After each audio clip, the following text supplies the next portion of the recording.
Kapil Sibal. I thank the Chair for giving me this opportunity to place my thoughts on the budget of 25-26. Sir, when a new government comes to power, naturally, the people of India expect that government to give us a vision of what it intends to do in the next 5 years. This government has already had 10 years, and the delivery mechanism has been both slow and inconsistent. But we were hoping that after the 8th budget of the finance minister, we'll get some vision as to what the government intends to do. First of all, before you do that, you have to identify कि हमारे सामने चुनौतियां हैं क्या, तभी हम तय कर पाएंगे कि आगे हमें करना क्या है। अब इस देश में सबसे बड़ी चुनौती, जो मेरे हिसाब से, मैं गलत भी हो सकता हूं, इस देश से सबसे बड़ी चुनौती वो है कि हमें अपने बच्चों को शिक्षित करना है। जब तक शिक्षित बच्चे मेन स्ट्रीम में नहीं आएंगे और उनको क्वालिटी एजुकेशन नहीं मिलेगी, तब तक भारत कभी विकसित हो ही नहीं सकता। विकसित भारत का मतलब शिक्षित भारत। अब मैं आंकड़ों में नहीं जाऊंगा, लेकिन इतना जरूर कहूंगा कि इस बजट में उन्होंने 7% बढ़ोतरी की है एजुकेशन सेक्टर में। अब हिंदुस्तान की व्यवस्था आप देखो कि लगभग बच्चे, युवा सब देहात में रहते हैं, और जो भी एजुकेशन की समस्या है, कुछ अर्बन सेंटर्स में तो अच्छी समस्या है, बट आम जनता को एजुकेशन क्वालिटी मिलती ही नहीं। आपको मालूम है कि असर रिपोर्ट का ये रहा, उन्होंने कहा कि भाई जो 5वीं के बच्चे हैं वो दूसरी क्लास के सबक नहीं पढ़ सकते, मैथ्स नहीं कर सकते। चलिए इस बात को छोड़िए, इस बात को आप छोड़िए, इस बात को आप छोड़िए। So the fact of the matter is that we need to have a plan as to how to make our children educated. If you really look back at the history of the world, and especially the European powers, when the Industrial Revolution happened in 1750, two things happened. One was universal education. The second was technology. That's how the empires ruled upon us. When China became the power that it is, the first thing that China did was universal education. Today, we have not even attained the goal of universal education. Forget about quality education. So if you don't have universal education, if you don't have quality education, तो आप बच्चों की skills कहाँ से develop करोगे? पहली बात तो ये। दूसरी बात कि 21वीं सदी में जो skills हमें चाहिए, वो 20वीं सदी में नहीं थी। आज के दिन चैट GPT, आज के दिन DeepSeek is a new technological revolution that is taking place in the world. उसमें हम कहाँ हैं? What plans do we have for the future? We expected the finance minister to tell us. What do we intend to do to deal with these challenges? We can't afford to apply AI to our systems, because if we do, we will lose the jobs that we already have. अब chartered accountant बैठ के अपनी देखता था कि account book में क्या है, वो तो AI से हो जाएगा। हमारे लॉ क्लर्क्स रिसर्च करते थे कि ये जजमेंट्स क्या हैं, वो सब AI से हो जाएंगे। और जो सॉफ्टवेयर टेक्नोलॉजिस्ट थे, उनके कई सॉल्यूशंस AI से निकल आएंगे। And the result will be that where we have jobs, we will lose jobs. But at the same time, we need AI because we can't be competitive in the world. So what's the vision of this government with AI? All that the finance minister said was that we are going to set up 100 centers of artificial intelligence. But first understand what artificial intelligence is and what it can do. And in the economic survey, the economic advisor has said that as far as artificial intelligence is concerned, it can only work in certain sectors of the economy. It won't work in rural India. That's his suggestion. Nothing about it. That's one aspect that I wanted to mention to you. The second is health, because the best investment that can produce the maximum results is investment in human capital. I talked about education. Now I want to talk about health. आपको health sector में आपको investment ज़्यादा करनी चाहिए. क्यों? क्योंकि जब तक बच्चा जो है शिक्षित नहीं होगा, उसका स्वास्थ्य ठीक नहीं होगा, वो कभी अपने आप को empower कर ही नहीं सकता. अब इसमें मैं आपको थोड़े से आंकड़े बताना चाहता हूँ. The fact of the matter is that 38% of children in this country that are born are stunted. 21% of the children born in this country are wasted. And 53% of the women in this country are anemic. How will you get children who you will empower if the health sector is not if you do not invest in the health sector? And there's a 9% increase in the budget in the health sector. And that also because they want to create 10,000 new medical seats. That's not the solution to India's problem. The two biggest challenges facing this country are education and health. This is just one aspect I want to talk about. The second, and हम रोज बात करते हैं कि हमारी $5 trillion economy हो जाएगी, जल्द हो जाएगी, अब 2024 में हो जाएगी, अब तो उन्होंने कहा कि 2027 तक नहीं होगी. बट 5 ट्रिलियन इकोनॉमी का मतलब क्या है? ये एक गुमराह किया जा रहा है. Sir, a $5 trillion economy is going to happen in this country in any case. And I will show the finance minister that even if she does nothing, this country will grow at 6%.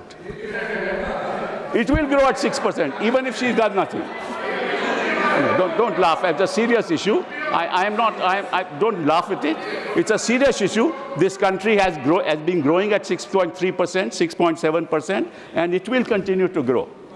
But what we need is a growth rate of 8%. What we need is double-digit growth. What is the vision of this government to attain double-digit growth and attain 8% growth? And I'll tell you why I'm saying this. I may be wrong. I'm only here to have a discussion.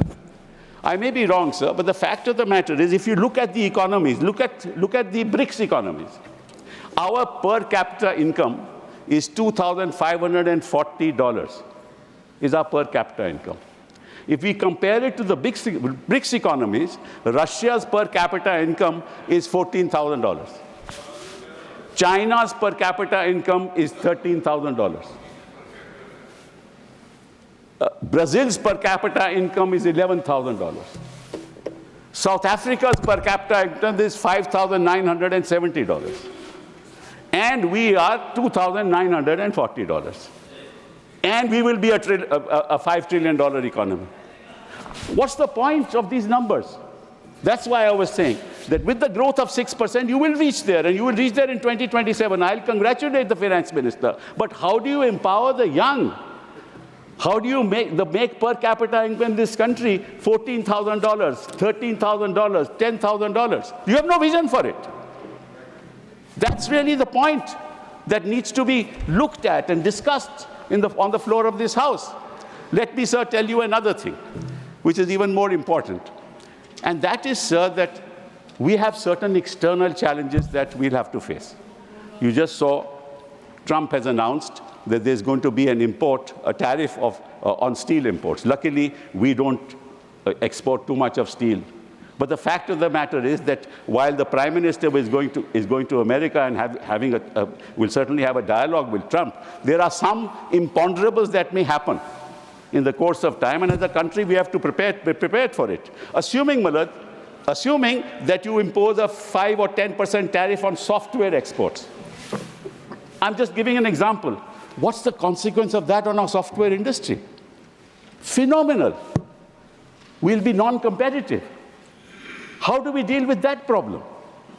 Now, these are the issues that I expected the finance minister to deal with in the course of our budget presentation. But we're talking about allocations today. What did the economic advisor in the survey say, sir? I'll just point that out. He said, roll back regulations. Do you see a bit of that in this budget? No rollback of regulation. He said, get out of the way. But you're coming in the way. You're always in the way. Then he said, change your operating procedures. What are these operating procedures? In India, the operating procedures, I'm not saying this. It's in the economic survey that a person is proved guilty, is guilty till he is proved innocent. That's what the economic survey says. I don't say it. He said, change that. Change that to what? That a person is innocent till he is proved guilty. Why has the economic advisor said this to you? Because he knows that the kind of principles that you are following, our big industry is running away. Our high net worth individuals are leaving this country because when you proceed against them, you proceed on the basis that you are guilty till you are proved innocent. Yes. That's a very dangerous trend that is happening in this country. Then, sir, he also said, make our economy competitive and innovative. Now, how do you make your economy competitive?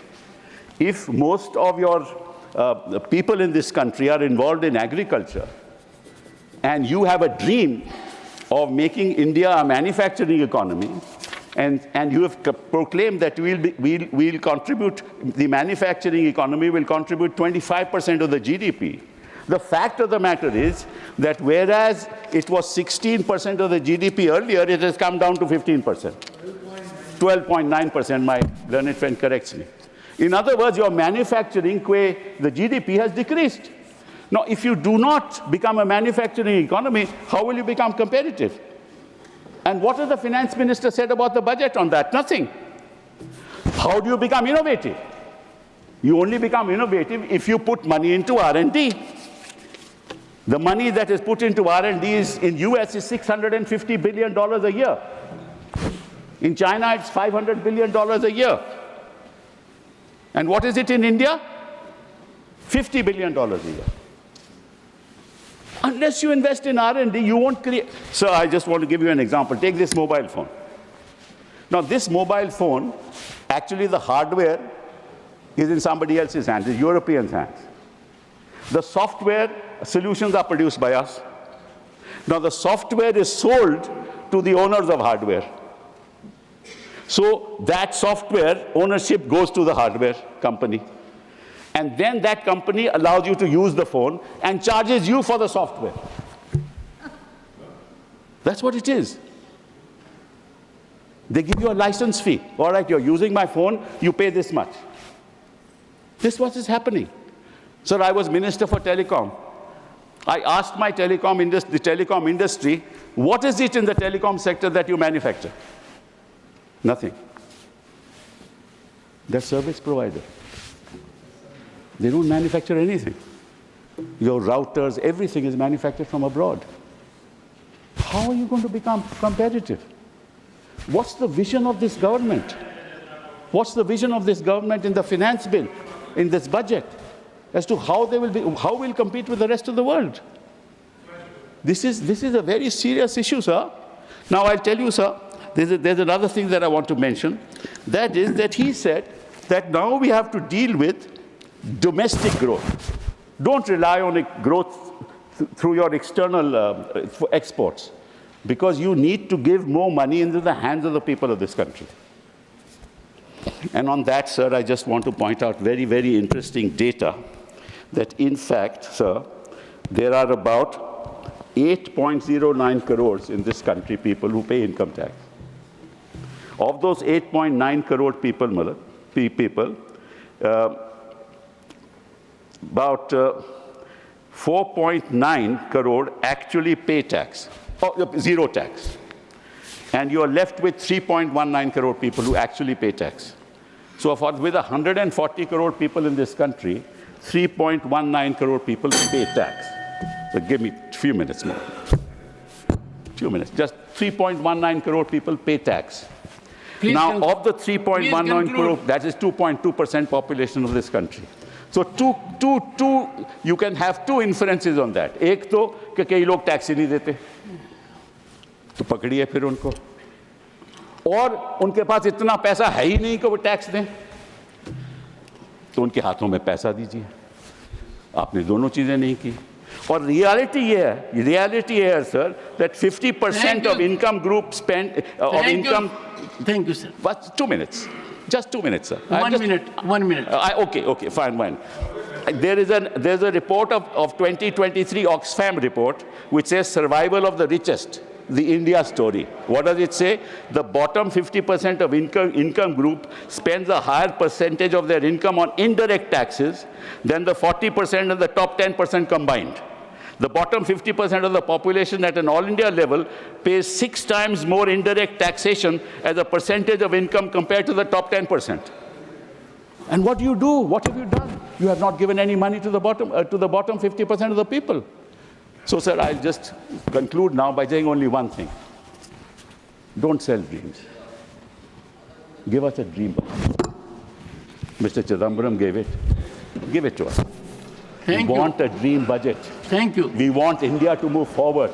We will all support you if you have a vision as to when India and how India will move forward. Thank you. And we all hope that that dream budget will come. Thank you.